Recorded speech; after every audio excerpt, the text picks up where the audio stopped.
a respeito da... Deixa eu colocar aqui.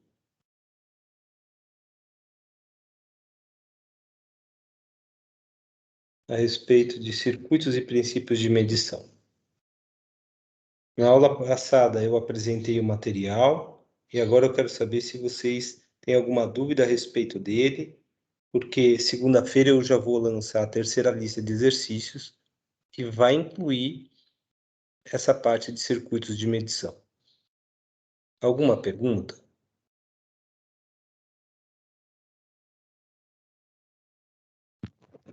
Da sensibilidade. Qual a pergunta da sensibilidade?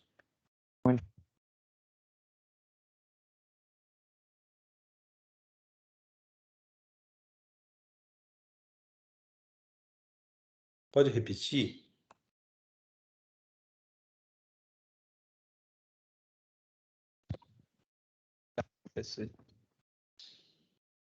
Vinícius, eu não estou te ouvindo direito. Só um minuto que eu vou pegar aqui no computador, que eu tenho só no caderno. Ah, tá bom.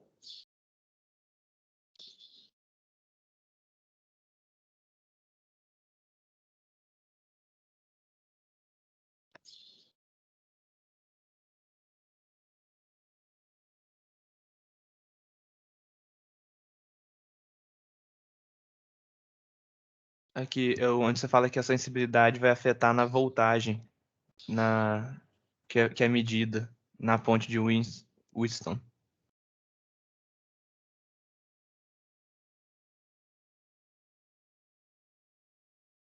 Aqui o vídeo é bem baixinho também, tá no slide 14. Tá. Tive que botar na televisão o vídeo aumentando o talo. O ajuste da sensibilidade aqui. À medida que eu aumento o valor dessa resistência, eu aumento a tensão que ela vai consumir nesse circuito como um todo. Se o terra está aqui embaixo e a tensão de alimentação está aqui em cima, isso aqui vai dividir a tensão em uma parte aqui e outra parte aqui. Quanto maior for essa resistência, menor vai ser a voltagem aplicada na ponte de Wheatstone. É isso que é o ajuste de sensibilidade. Por que ele ajusta a sensibilidade? Bem, se você olhar essa fórmula aqui, você vai ver que a tensão que eu vou mensurar nesses dois pontos, ela é diretamente proporcional à tensão de alimentação. Quando eu coloco essa resistência RS aqui em cima, e eu divido a tensão de alimentação entre essa resistência e a ponte de Wheatstone, o que acontece é que eu vario a tensão de saída. Então, eu consigo ajustar, mesmo numa alimentação de 24 VCC, que essa tensão aqui fique entre 0 e 10 volts. É isso que eu estou querendo dizer aqui. Entendi, então é porque tem uma queda nessa resistência RS, né? Aí Sim, vai afetar. se a RS for 0, eu vou ter a tensão total aqui. Aí E vai aquela essa forma. E aí é aquela fórmula. Agora, se a RS não for 0, vai ser só uma parte da tensão. É como se eu tivesse que buscar a resistência equivalente de todo esse circuito e ver, olha, uma parte da tensão vem para cá, outra parte da tensão vem para cá. E aí a gente divide a tensão de alimentação da ponte de Wheatstone. E, por fim, a gente varia qual é a tensão máxima que a gente consegue ter aqui. É por isso que varia o ajuste de sensibilidade. Entendi. Entendeu? E esse RZ2 que tá com uma setinha apontada para RZ1?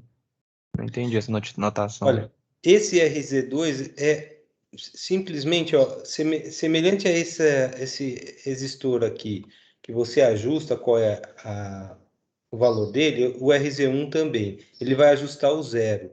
O zero para que aqui saia zero. Imagina que eu vou ter uma corrente mínima aqui quando, por exemplo, R1 for zero, tá? Imagina que eu projetei essa ponte para quê? Quando R1 for zero, eu vou ter a tensão mínima aqui. Só que essa tensão não é igual a zero. Por que ela vai passar por aqui e não vai passar por aqui? Vai depender da impedância de entrada desse sistema. E aí, tem a questão que a gente falou de impedância, eu acho que está aqui no final.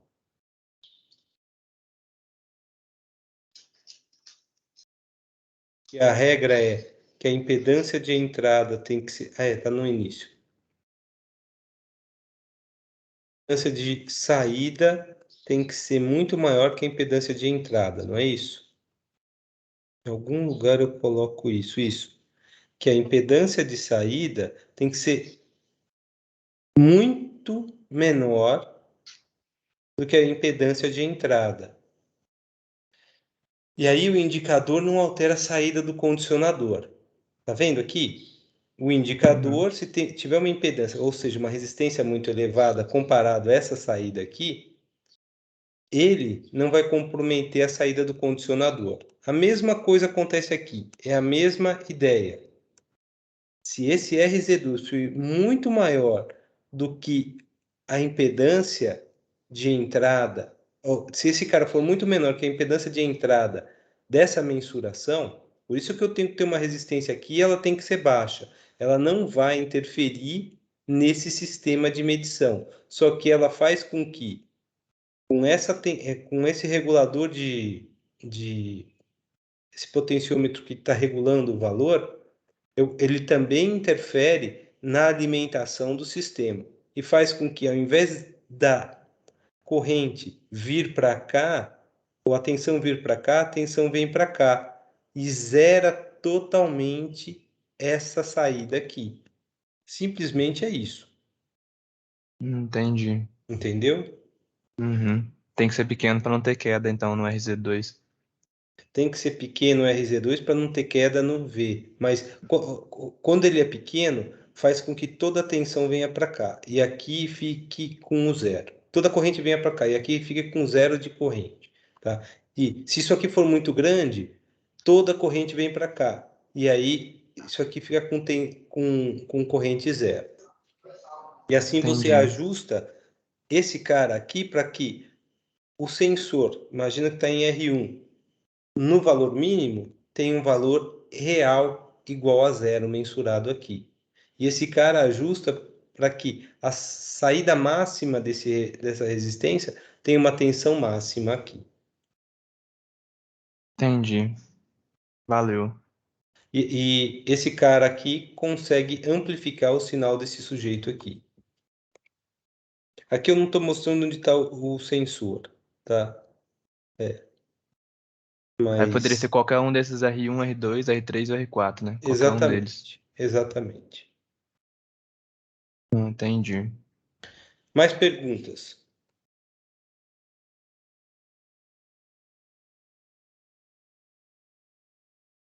Todo mundo entende filtro? O pessoal da aeronáutica aí sabe o que é filtro, amplificador operacional? Já viu isso? Tem alguma dúvida sobre isso?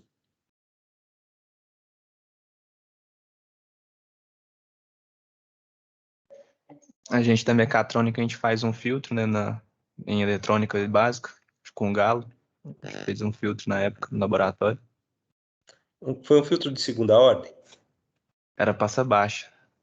De segunda ordem? Tinha amplificador operacional?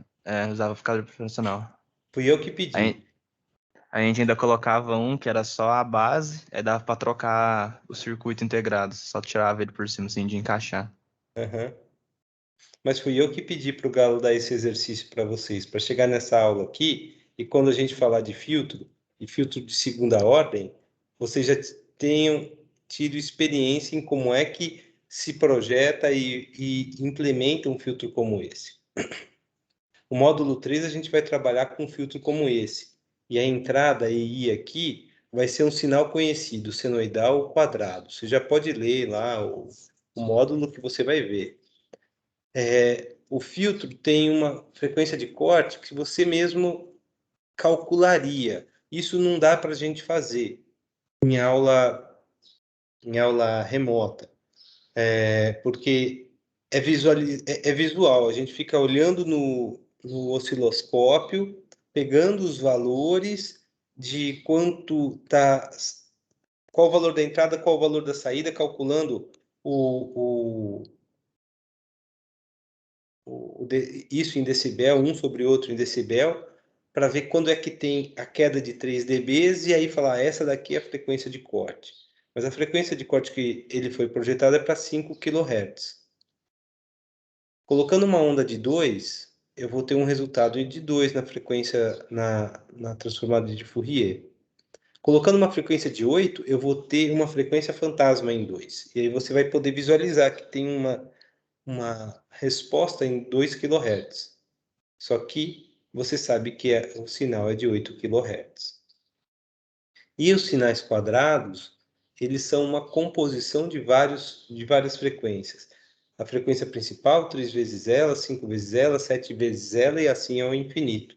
E aí você vai ver que tem um monte de frequência fantasma e dependendo do número de pontos que a gente usa para coletar, tem ou não tem vazamento. Então aí a gente vai ver as frequências fantasmas e os vazamentos. E esse cara aqui, a gente tem 40 dB por década de queda. Isso aqui também é passível de ser percebido em laboratório. A gente coloca a variação de 0 a 10 kHz, ou de 0 a 5, de 0 a 10 kHz, e a gente plota esse gráfico aqui do filtro. Mas como a nossa aula é de instrumentação, eu não estou dando tanta atenção para o filtro. Isso aí seria importante ver em eletrônica. Saquei. Entendeu? Uhum. E foi massa o experimento. A gente fez a plaquinha e tudo mais. Foi bem da hora. Que legal. Pena que o pessoal da aeronáutica ainda não viu isso. Ou está vendo agora, né?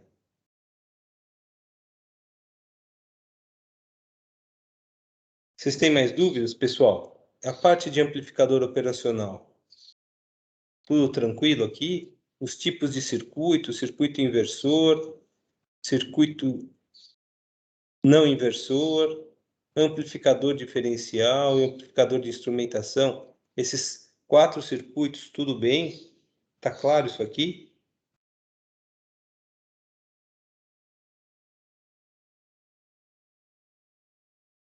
Tem uma pergunta.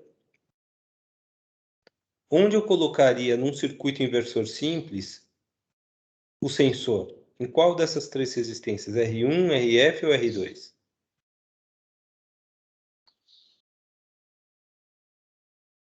R1, que o Ó, R2 está até errado.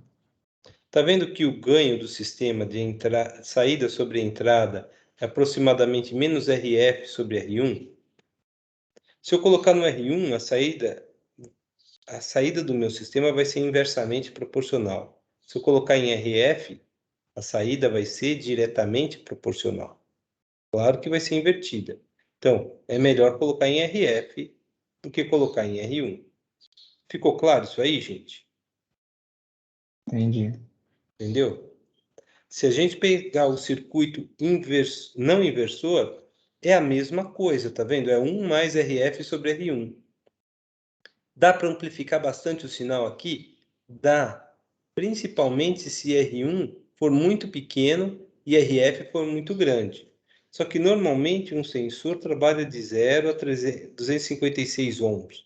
Então, essa resistência aqui, ela vai trabalhar na casa de 256 e o ganho vai ser de 1 a 2. Então, o sinal vai ser igual ou vai ser o dobro dele, se eu trabalhar com mesmas resistências.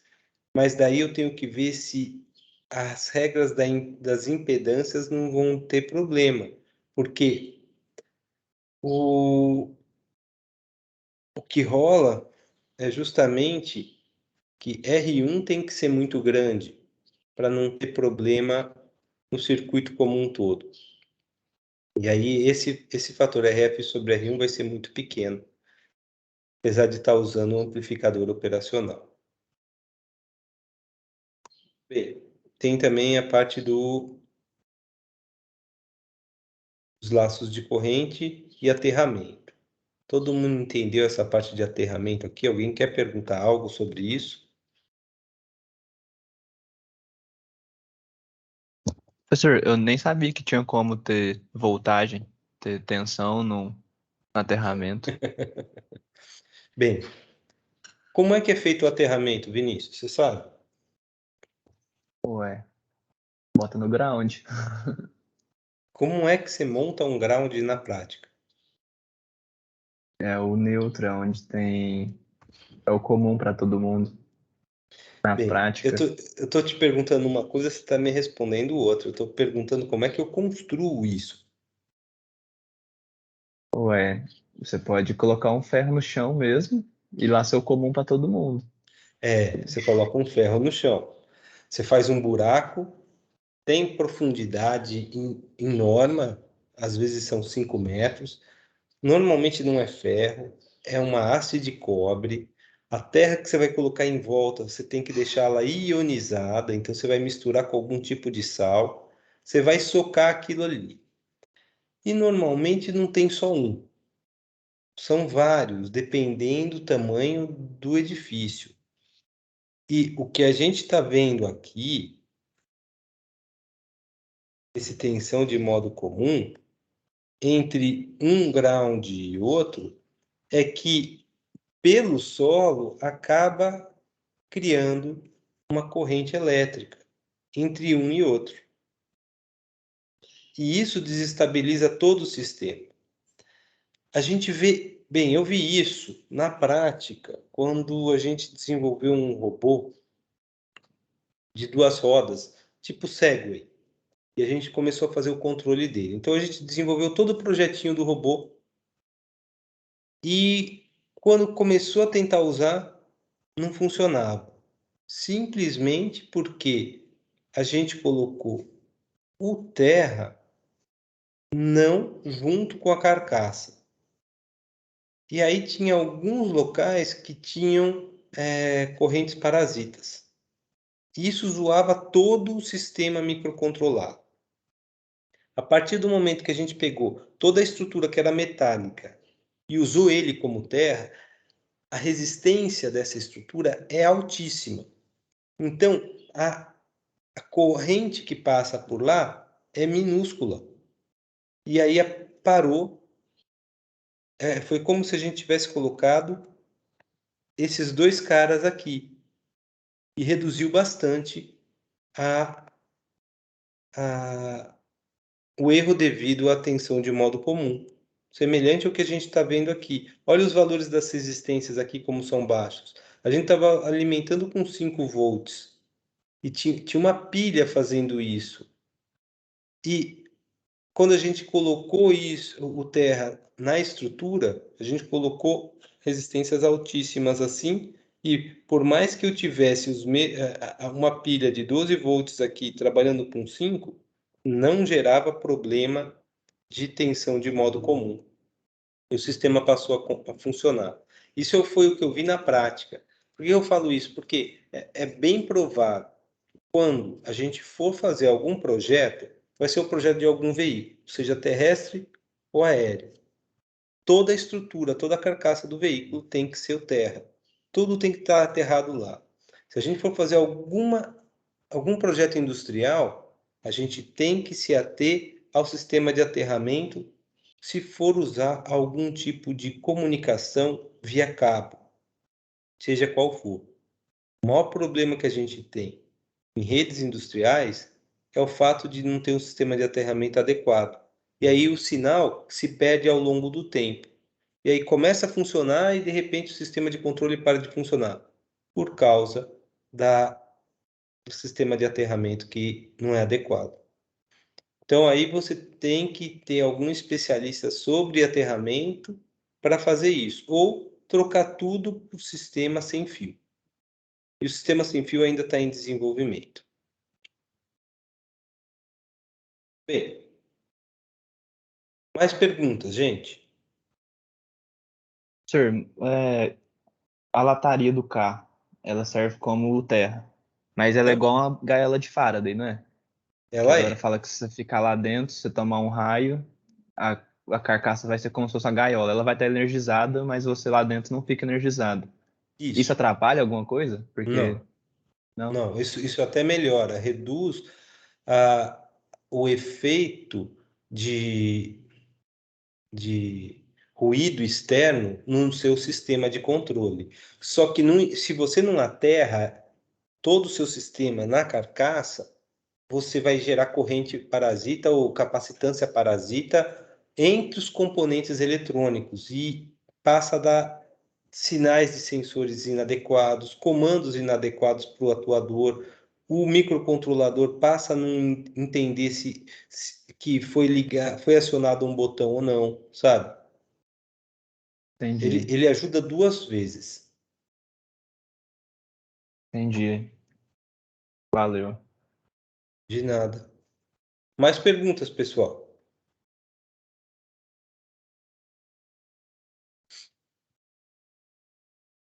O que vocês querem perguntar?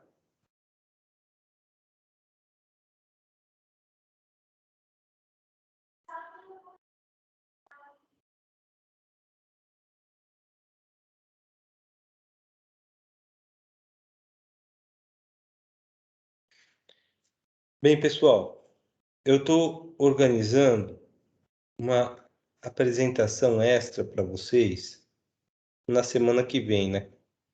Quarta-feira. Até então eu não consegui fazer isso nos outros semestres remotos, devido ao tamanho reduzido do semestre. Mas esse semestre aqui, a gente vai conseguir colocar na semana que vem a, a, uma apresentação de procedimento experimental de como é que a gente desenvolveu um sensor de posição baseado no sinal de potência de retorno de uma tag de sistema RFD. Então, a gente está no dia 18. Em vez de características dinâmicas que a gente já viu com análise dinâmica, a gente está vendo circuito, a gente já viu circuitos elétricos, foi disponibilizado na segunda, vamos esclarecendo hoje. Semana que vem eu apresento a lista de exercícios 3 e no dia 25 eu vou fazer a apresentação desse sistema de cálculo de distância usando a potência do sinal de retorno de radiofrequência, usando tags e leitores RFD. Tem uma apresentação que a gente fez em 2017 no Congresso, mas esse ano teve a apresentação de doutorado do professor Rodrigo Hiroshi Murofushi sobre esse assunto. E ele fez tanto um sistema de medição de distância em uma direção como em duas direções. Eu estou conversando com o professor Rodrigo para que ele possa fazer essa apresentação na quarta-feira. Se ele não puder, eu mesmo vou fazer a apresentação para vocês. Fui eu que orientei ele. Para mostrar para vocês como é que a gente desenvolve novos sensores usando os princípios e os conceitos que a gente tem de eletrônica e de telecomunicações, tá? Aí, na segunda-feira do dia 30, a gente tem a entrega da lista de exercícios. Eu acho que a gente tem aula no dia 30, pelo que estava colocado lá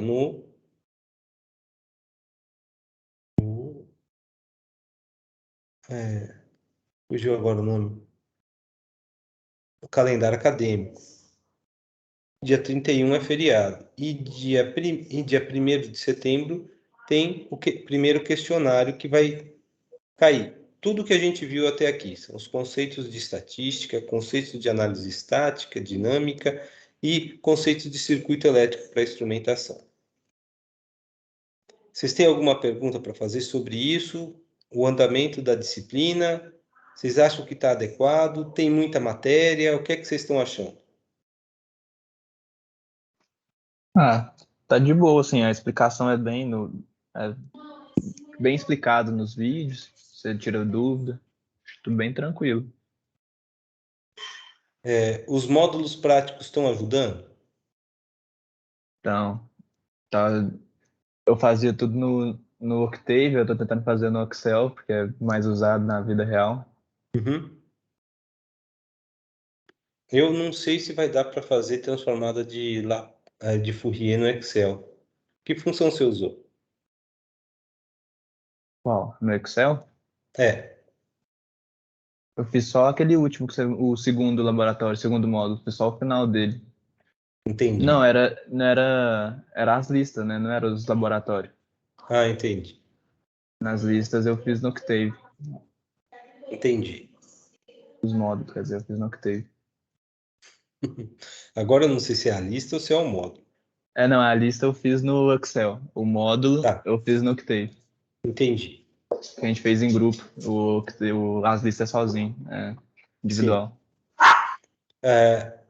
Aprender a usar o Excel é uma boa para quem for trabalhar em empresa, tá? Mas eu estou vendo que o que a gente vai ter que fazer é estimular vocês a desenvolverem projetos e empresas para serem incubadas.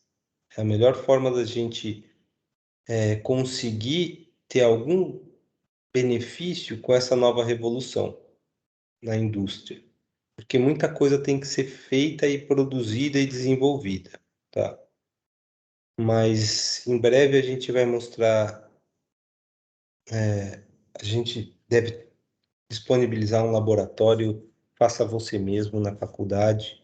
Acho que em 6 meses a gente já vai ter bastantes equipamentos lá para que a gente possa desenvolver esse tipo de solução, tá? Mas eu acho que ainda vão existir grandes empresas e a maioria faz uso de Excel, como eu já bem disse a vocês. Bem, pessoal, ó, se vocês tiverem mais dúvidas, vocês me mandem via chat que eu esclareço. Muita gente me fez pergunta e eu consegui responder a tempo, tá? O Rodrigo me fez várias perguntas, ele implementou, eu acho, essas transformadas de Fourier no Python e o resultado foi distinto do que eu tinha apresentado. Aí eu fiz os mesmos casos no Excel, no MATLAB, e ele viu que o resultado no MATLAB era diferente. Tá? Então, softwares novos geralmente não estão tão bem desenvolvidos quanto softwares mais antigos. Mas nada impede da gente usar. Só que a gente tem que ser bem crítico com relação aos resultados, tá? Então, segunda-feira eu apresento a terceira lista de exercícios para vocês e a gente, na quarta que vem, vê como é que calcula a distância usando potência de sinal de retorno em radiofrequência. Ok? Fechou. Bem, estou parando a gravação.